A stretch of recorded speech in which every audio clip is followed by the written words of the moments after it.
민주당 서울중앙지검에 이재명 대표 증거 조작 정황을 공개했다. 자, 기자회견을 했는데 진짜 심각하거든요. 어떤 증거를 조작했을까? 자, 출장 결제 서류 증거 조작 정황인데 김문기 모른다 라고 한 걸로 공직선거법 위반으로 재판받고 있는 중이에요. 이 재판에서 검찰이 문건을 제시합니다. 공무원에게, 증인으로 부른 공무원에게. 자, 그런데 이재명 시장의 성남시장 시절에 사인이 있는 문건이에요.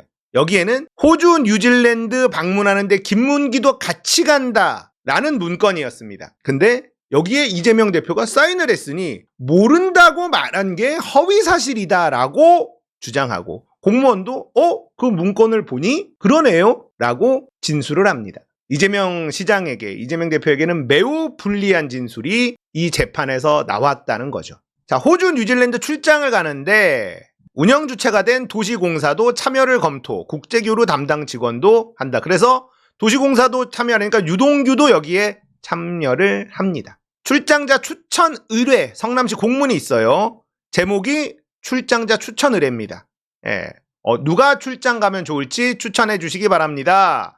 자, 여기에 출장자 추천에서 유동규가 들어가고 개발사업 2팀 팀장이 들어가 있어요. 김문기가 아닙니다. 자, 그리고 출장 일정 변경된다. 이렇게 변경 알림. 그 다음에 출장자 변경 알림. 땡땡땡 개발사업 2팀장이었다가 개발사업 1팀장 김문기로 변경이 됐어요. 자, 변경이 됐습니다. 일정 변경건 사본이에요. 이재명이 이름이 들어가 있는 사본이 있고, 여기에는 땡땡땡 변경 전에, 그러니까 김문기가 아닐 때, 요거는 이재명 대표의, 이재명 시장의 사인이 있어. 근데 출장자가 변경됐잖아요. 여기는, 이 문건에는 시장 공란이에요. 그러니까 이재명 시장이 받아보지 못했던, 서명하지 않았던 출장자만 변경된 문건이 나옵니다. 근데 검찰이 재판에 제시한 건 이걸 섞습니다. 출장자 김문기로 변경하는 공문에는 이재명 대표의 결재가 없었어요. 그래서 참석자 명단을 살펴보았더라도 김문기라는 참석자가 있었음을 알 수 없는 상황이었다. 근데 이재명 시장의 사인이 있는 것과 출장자가 바뀐 것, 이 문건을 섞어버립니다. 자, 이거 봐라. 이재명이 몰랐을 리 없다라고 검찰이 조작을 했다라는 거예요. 근데 이게 어디서 나왔냐? 검찰에서 흘러나왔다라고 합니다. 검찰 내부에서 균열이 생기고 있는 겁니다. 이재명 시장의 사인이 있는 앞장과 김문기의 이름이 있는 뒷장을 붙여 김문기가 있는 참석자 변경, 여기에는 시장 사인이 공란이에요. 이 문건에는. 그런데 사인이 있는 요 앞장과 김문기 이름이 있는 요 뒷장을 붙여 그래놓고 검찰은 이재명이 김문기를 알고 사인까지 한 문건이 있는데 왜 거짓말을 하느냐, 이렇게 조작을 했다라는 겁니다. 말이 안 되죠. 이 정보가 검찰 내부에서 흘러나왔다라고 합니다. 뭐 이 정보가 정확하게 어디서 나왔는지 정확한 정보는 아닌데 검찰에서 나왔다고 해요. 그럼 검찰 내부에 균열이 일어나고 있다라는 거죠. 이 기자회견을 주도한 민영배 의원의 글을 좀 보겠습니다. 표지가리까지 감행하는 정치검찰의 사건 조작, 발본 세건하고 책임 묻겠다. 민주당 정치검찰 사건 조작 특별대책단의 제보도 쏟아집니다. 제보가 쏟아지고 있어요. 이 정보를 누가 알 수 있었을까? 검찰 아니면 알 수 있었을까? 자, 그래서 검찰 내부에서 정보가 나온 거 아니냐라는 얘기가 돌고 있다라는 거고요. 자, 사건 조작을 5가지로 분류해서 진술 조작, 이화영 부지사처럼 회유, 협박, 이렇게 해서 진술을 조작하는 거, 증거 조작, 위례 신도시를 위 어르신으로 둔갑시키거나 이번 건처럼 표지가리를 하거나 증거를 조작하는 수사 조작, 검찰 주장을 억지로 깨맞추기 위한 조작, 공문서 조작도 불사하고요. 증거 기록 조작, 이거는 태블릿 PC 사건이 있겠죠. 증거를 조작합니다. 사실 조작, 없는 사실을 짜깁게 해서 허위를 창작하는 수법. 방금 전에 표지가리를 통해서 검찰이 원하는 진술을 확보합니다. 왜냐하면 검찰이 제시한 문건이 조작됐을 거라고 누가 의심하겠냐고요. 누가 의심합니까? 어떤 증인이, 어떤 공무원이 그 옛날 공문서를 쓱 들이밀고 이거 봐라, 이재명이 몰랐을 리 있느냐? 아니, 이 문건이라면 몰랐을 리 없는 게 맞죠? 당연히 그렇게 얘기할 수밖에 없죠. 검찰이 증거를 조작했을 거라고를 상상하는 증인이 있습니까? 민주당에서 국회 개원 즉시 이화영 술자리 회유 특검법을 발의하겠다. 이게 바로 저는 전쟁 선포라고 보는 거예요. 민영배 의원이 1년의 수사 과정에서 검찰이 사건을 덮고 왜곡하고 조작한 위법행위 의혹에 대한 진상을 발 수밖에 없다. 사건 조작을 주도한 검사들에 대한 탄핵과 징계 절차도 밟아 나가겠다. 특검법을 국회 개원과 동시에 발의한다. 지금까지의 특검은요, 김건희 특검, 최상병 특검, 사건 자체를 다시 수사하자. 지금 이화영 특검은요, 검사를 수사하자예요. 검사들을 수사하자. 얘네들이 범죄자다. 이거는 전면전이죠. 전면전입니다. 전쟁을 민주당이 선포했다. 이것도 우리가 투표를 잘했기 때문에 일어나는 일입니다. 자, 수원구치소 법원에 김성태 출정 기록 제출 거부했어요. 자, 이것도 사실 굉장히 큰데, 구치소는 검찰이 관리하는 곳이기 때문에 검찰 말을 듣고 있어요. 근데 이거 사법부가 봤을 때는 진짜 개빡치는 일이거든요. 자, 수원구치소가 법원의 사실조회 요청에도 불구하고 법원이 출정 기록 내놔 했는데 못 줘? 이 일이 실제 벌어졌어요. 정신이 나간 거죠. 그러니까 검찰도 지금 막다른 곳에 몰려 있다는 뜻입니다. 이거 나가면 우리가 조작한 거, 회유한 거 다 걸린다. 막아라. 근데 이게 막을 수 있습니까? 법원이 판결 내려주지 않으면 검찰의 그 어떤 조작도 다 무용지물이에요. 근데 법원한테 대들 수밖에 없는 상황이 지금 일어나고 있는 거예요. 그래서 검찰이 법원한테 지금 대들고 있는 중입니다. 발악이죠. 이렇게 해서는 이 싸움 이길 수가 없는데, 제가 군사 독재에 비해서 검찰 독재가 힘이 약한 이유는, 군사 독재는요, 총칼로, 무력으로, 힘으로 검찰 장악하고 경찰 장악하고 사법부까지 다 장악해요. 근데 검찰은요, 사법부랑 같이 친하게 지내면서 이거를 장악했으면 모르겠는데, 사법부, 판사들을 사찰하고 걔 무시하고 대법원 판결을 무시하고 이렇게 갔단 말이에요. 우리가 짱이야.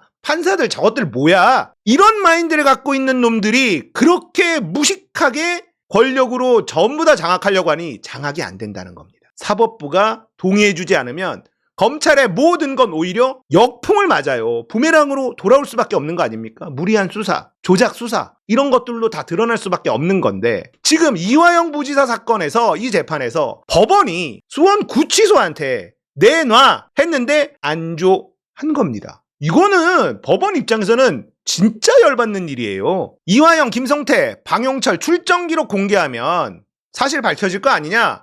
같은 날 뭐 했는지 뭐 왔는지. 원래 공범들은요, 구치소 내에서도 동선 자체가 겹쳐지는 것도 막습니다. 스쳐 지나가는 것도 못하게 해요.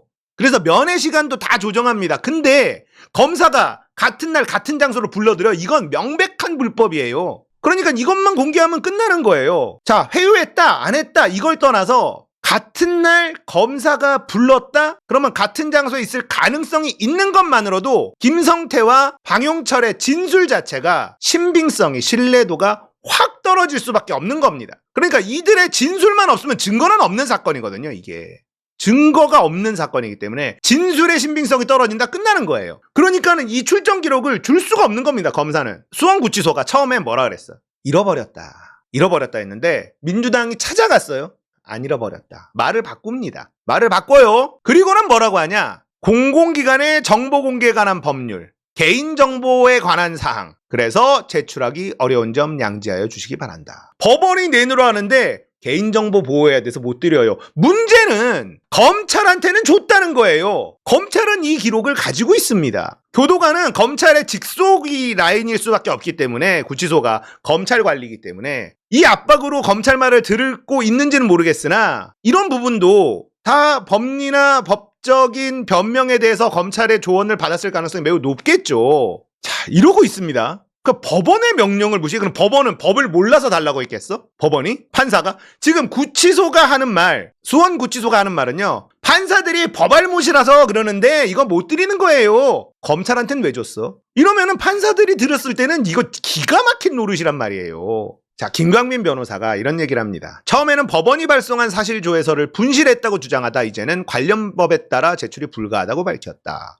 그렇다면 수원구치소는 무슨 근거로 수원지검에 출정 기록을 제출한 것인지 묻고 싶다. 법원의 명령까지 무시하면서 자료를 배출하지 않는다면 결국 특검밖에는 방법이 없다. 이거 특검 갈 수밖에 없는 거예요. 세상에 구치소장이 법원 명령을 무시해. 그럼 이 재판이 어떻게 되겠어요? 자, 저는 대한민국 판사들이 정의롭다 이렇게 말씀드리는 게 아닙니다. 그러면 이 재판은요, 판사들이 열받을 수밖에 없어. 검사놈들이 하는 짓거리가. 판결이 검사들이 원하는 대로 안 나간다는 거예요. 이 재판은 검찰이 진 겁니다. 판사한테 대들면서 이길 수 있는 재판은 없어요. 아무리 검찰의 위세가 어마무시하다고 하더라도 이딴 식으로 판사가 제출하라고 했는데 못 줘요. 아이, 법알못이시네. 개인정보보호법 몰라요? 못 드려. 근데 검찰한테는 왜 줬어? 특검밖에 없는 거죠. 검찰 출정 상황을 SNS에 공개했는데 63회 출정해서 386시간 동안 조사를 받았다고 합니다. 그리고 전관 변호사도 걸렸죠. 진술을 번복하죠. 내가 보고했다. 근데 그 보고할 때도 이재명 대표의 알리바이가 있는 날을 찾아서 보고했다고 합니다. 나중에 이 진술이 거짓이라는 게 드러날 수 있도록 이런 것들 다 나왔잖아요. 그러니까 민주당에서는 이거 특검 간다. 이 특검은 사건 자체를 다시 들여다본다는 게 아니라 조작과 회유, 검사들의 범죄를 수사하겠다라는 거예요. 이 전쟁이 어디서부터 출발됐냐? 사실은 뭐 여러 부분이 있지만 이분이죠. 디올백. 이분이 대단한 분이신 것 같더라고요. 강단이 있고 이분 말씀도 굉장히 조리 있게 잘하는데, 자, 이분을 수사합니다. 받은 사람, 받은 년은 안 건드리고 준 사람을 수사를 하고 있죠. 조사받으러 가는데 죄목이 뭐냐? 뭐 때문에 수사를 받냐? 주거침입. 와, 위계에 의한 뭐 공무집행 방해 뭐 이런 거예요. 속였다. 아니 그러면 대한민국의 대통령 경호원들이 다 있는 데를 뚫고 무단으로 침입했다는 거야? 그런데 언론은 그걸로 비난하지 않아요. 비판하지 않습니다. 이분이 하는 말이 이거였어요. 핵심은 김건희가 권력을 사유화해서 인사에 개입하는 걸 내가 들었기 때문에 그래서 내가 언더커버를 한 거다라는 거예요. 그리고 이 말을 하죠. 아무것도 받지 않았으면 아무 일도 일어나지 않았다. 자기만 선물한 게 아니라 내 뒤에 줄 서서 대기하고 있던 사람들이 쇼핑백에 다 명품을 들고 있었다라는 겁니다. 주거 침입이 됩니까? 대한민국 경호처들 다 잘라버려야죠. 걔네 경호인들이 다 있었는데 그걸 뚫고 간 게 주거 침입이 돼요? 아무것도 받지 않았으면 아무 일도 일어나지 않았어요. 자, 민주당은 전쟁을 선포했어요. 그리고 정보들이 막 새어나오기 시작합니다. 검사를 수사하겠다. 이화영 재판, 이화영 수사. 검사들을 수사하는 특검법을 발의한다. 국회 개헌하자마자 바로 간답니다. 자, 국회 5월 30일에 개헌합니다. 그러면 이제 6월부터 특검법 논의가 일어나요. 특검 가고 또 거부권 행사하고 또 난리도 아닐 겁니다. 자, 국민의힘 내부에서 어떤 일이 벌어질 건지도 봐야 되는데 국민의힘도 지금 내부 상황이 좋지가 않아요. 황우여 비대위원장, 이게 웬 말이야. 황우여가 웬 말이야 지금. 국민의힘 내부에서 황우여 비대위원장이 맞아? 이런 얘기가 나오고 있고, 윤석열 라인이 당을 장악하냐, 모양새는 그래 보이지만 끈끈하게 장악이 안 돼요. 왜냐면 윤석열은 국민의힘 DNA가 아니야. 원래 전쟁이 시작됩니다. 민주당이 전쟁 선포를 선언했다. 검사 니들을 대상으로 한 특검법 바로 개원하자마자 이거부터 발의한다. 검찰의 추악한 범죄 행위가 낱낱이 드러나기 시작할 거고, 조만간에 변희재의 시간이 옵니다.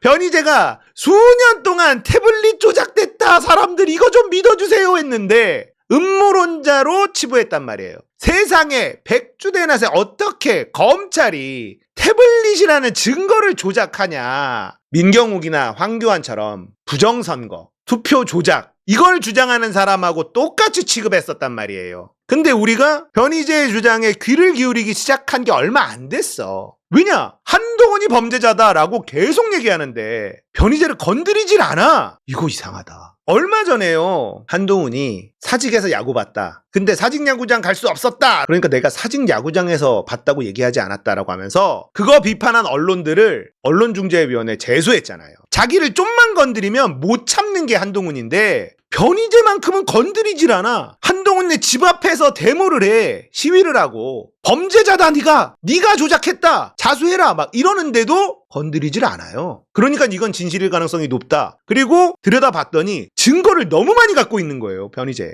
그러면 이제 이 검찰의 조작들이 하나하나 밝혀지기 시작하면서 국정농단 때도 조작이 있었다. 이렇게 되면요, 다시 이 찍들은요 갈립니다. 박근혜는 죄가 없었구나. 윤석열 저거.